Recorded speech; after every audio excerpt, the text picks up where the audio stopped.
Bienvenue, coucou ma gracieuse, bienvenue dans Grâce Divine. J'espère que tu vas bien, j'espère que tu te portes merveilleusement bien. Quant à moi, je me porte comme un charme. Ce soir, nous allons aller cash comme d'habitude. Nous allons aborder ensemble les armes de séduction dans la vie conjugale, la séduction féminine. Pourquoi j'aborde ce thème? J'aborde ce thème parce que lorsque le lit conjugal va mal, lorsque le lit conjugal en général est en souffrance, le couple, c'est sûr, il est en souffrance.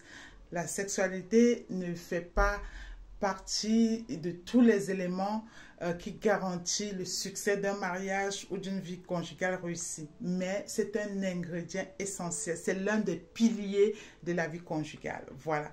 Donc, à ce niveau-là, ma chère gracieuse, tu dois pouvoir doser, tu dois pouvoir ajuster, tu dois vraiment mettre ton ingrédient, tu dois te dévoiler, tu dois être participatif, tu ne peux pas tous les ans, 1 an, 2 ans, 3 ans, c'est toujours la même position et en plus tu exiges que ce soit toujours dans la nuit, dans l'obscurité. Alors que même en journée, tu peux bien le faire avec ton conjoint et je ne vois pas ce qu'il y a d'inconvénient. Ça vient plutôt renforcer les liens. Alors, parlons des armes de séduction féminine. La première arme que je vais aborder ici, il y a la communication. Lorsqu'on parle souvent de communication dans ce domaine-là, on croit que ça s'arrête juste à de la communication verbale. Certes, tu dois aussi utiliser de la communication verbale, par exemple, lorsque tu es au bureau, envoyer des petits SMS taquins à ton chéri, à ton conjoint, à ton époux. Il faut savoir que ça lui réchauffe le cœur. Surtout si c'est quelqu'un qui, dans son langage d'amour, c'est la communication, c'est surtout dans le parler et tout ça, qui adore les mots doux et tout. De temps en temps, il faut lui envoyer des petits messages doux lorsque vous n'êtes pas ensemble, vous êtes séparés pour des raisons professionnelles. Et j'aimerais te dire, ce n'est pas tout. En dehors de cela, tu dois apprendre à parler à ton homme, lui parler avec amour et douceur. Vous savez, parfois, dans la vie professionnelle des hommes, ils sont habitués peut-être à recevoir des ordres, tout dépend, ou même au sein de leur famille, il peut avoir des problèmes et tout, mais lorsqu'ils t'écoutent, lorsqu'il entend ta voix, ça doit être une voix, un timbre de voix qui vient réchauffer le cœur du roi, qui vient lui faire du bien, le réconforter, qui vient le remplir de paix, d'amour. Cette petite voix que lorsqu'il entend juste les messages que tu lui as laissés, ça doit toujours lui faire boum. Tu dois avoir cette identité-là, cette identité dans ta façon de communiquer, ta façon d'être. Il y a l'identité de couple, mais il y a aussi ton identité personnelle que ton homme doit connaître. Il doit connaître ton identité, en fait. Et ça, même dans ta façon de parler, de faire plein de choses. La communication ne suffit pas. La communication verbale ne suffit pas.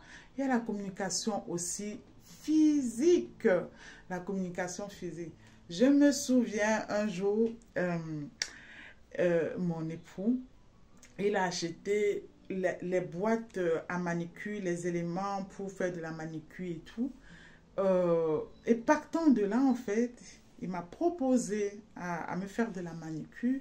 Et nous avons instauré des séances de manicure au sein de notre vie conjugale. Il faut savoir que vous pouvez partir par de la manicure, de la pédicure, introduire à cela du massage corporel, massage de la tête, des pieds, du dos, tout ça. Et oui, et finalement, ça finit aussi par de l'amour. C'est la communication physique. C'est aussi un langage de l'amour. C'est un accélérateur pour agrémenter la vie conjugale. Ce n'est pas tout. Alors, moi, je vais ici parler aux femmes concernant les positions sexuelles. Les positions sexuelles, vous ne pouvez pas tous les ans, comme j'ai dit, tout le temps, tous les ans, imposer la même position à votre homme. Vous devez être source aussi innovante. Il a besoin aussi de voir que en face de lui, il a une femme qui se plaît. Il est dans l'échange en fait avec toi. Et ce n'est pas tout. Alors, un des éléments que tu dois absolument savoir le regard. Comment tu regardes ton homme? Quel est le regard que tu poses sur lui? Il y a des femmes parfois, elles passent tout le temps à regarder leur homme. Elles sortent des gros yeux comme ça méchants, comme les yeux de crocodile, comme les yeux d'hibou, comme les yeux de tortue, de caïman, tout ça pour déposer sur l'homme d'autrui. Mais attends, il a besoin de douceur. Imagine si c'est toi qu'on regarde comme ça tout le temps. Tu vas être frustré. Tu vas même avoir peur. Le regard est tellement communicatif que on peut voir de la méchanceté dans le regard. Et ça ne favorise pas.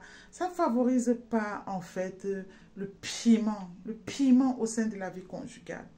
Et ce n'est pas tout. On va venir maintenant au niveau du vestimentaire, ma chérie. Je veux que tu comprennes une fois pour toutes que la vie de couple là, ce n'est pas Guantanamo, ce n'est non plus un endroit où on fait de la formation militaire, ce n'est non plus un endroit réservé aux anciens combattants. L'homme, il n'a pas besoin d'un ancien combattant dans la maison, que ce soit au niveau vestimentaire, dans la façon de parler et de comment se vêtir. Il a besoin de te retrouver. Il a besoin de retrouver cette femme-là avec cette douceur féminine. Tes petites touches de féminité. Il faut savoir que ça réchauffe les cœurs des rois. Il n'a pas besoin d'un double à la maison. S'il avait besoin d'un double, il ne devait pas faire la démarche de t'avoir. Voilà. Et ça casse la vie de couple. Vous allez voir certaines femmes dehors, elles sont coquettes, elles sont nickel. Mais vous entrez dans leur chambre, le lit là sent mauvais, les draps ne sont jamais changés. Et ça, il faut savoir que ce n'est pas favorable pour pimenter la vie de couple. Ce n'est pas favorable pour arroser le lit conjugal.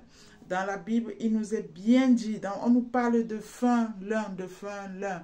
Il faut user de ce fin lin là pour dresser ton lit. Il faut user de ce fin lin vraiment pour le vêtir, pour te vêtir. C'est vraiment important. J'aimerais aussi alerter certaines femmes. Elles ont un problème d'attachement au gros caleçon comme ça. On se demande, c'est quoi le problème? C'est vraiment quoi le problème? D'autres vont s'attacher toujours à un certain gros caleçon déchiré et puis en plus taché. Et c'est vraiment un manque de volonté de votre part, mes soeurs chères, mes chères sœurs, parce qu'on est à un stade où, que ce soit l'Inde, la Chine, ils ont fait en sorte que même les sous-vêtements ne coûtent plus cher. Et l'homme là, de temps en temps, il a besoin de te voir avec de la dentelle comme ça, bien dressée, machin. Tu mets de la dentelle là, bien comme ça, bien dressée. Il va regarder comme ça va aller le soulever. Et c'est là, quand il vient vers toi, là, tu te mets à courir comme ça autour de lui. S'il prend à gauche, tu prends à droite. Tout ça, ça vient l'exciter. Ça vient vraiment le mettre debout comme ça, comme une montagne. Et vraiment, ça vient le bousculer de telle sorte qu'il a envie juste de te jeter et de t'étaler comme une grenouille. On dit on va aller cacher ce soir. Donc les hommes n'ont pas besoin de ça. Et surtout maintenant, j'ai constaté un truc qui est tellement important que je vais partager avec vous. Regardez sur Amazon et sur plusieurs sites les culottes de règles. C'est un peu plus lourd. Et puis, vous pouvez acheter quelques-uns juste pour vos périodes de menstrues. Et ça fait que quand vous traversez cette période-là, vous les repassez, vous les gardez. Ça fait que tout le reste de vos stocks de sous-vêtements va rester toujours propre et nickel.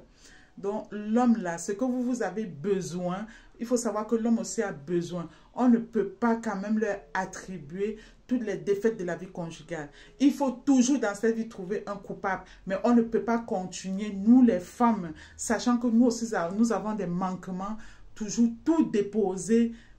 Tout ce qui se passe de mauvais dans la vie conjugale dit que c'est la faute des hommes. Quand même, on ne peut pas continuer à faire ça. Il faut qu'on se dise la vérité et qu'on travaille aussi sur nous pour grandir afin de demeurer ces femmes-là, des femmes vertueuses, des femmes gracieuses, des femmes à la dimension de grâce divine. Donc, j'espère que tu as aimé cette vidéo et je t'invite à partager massivement parce que ça va aider bon nombre de sœurs et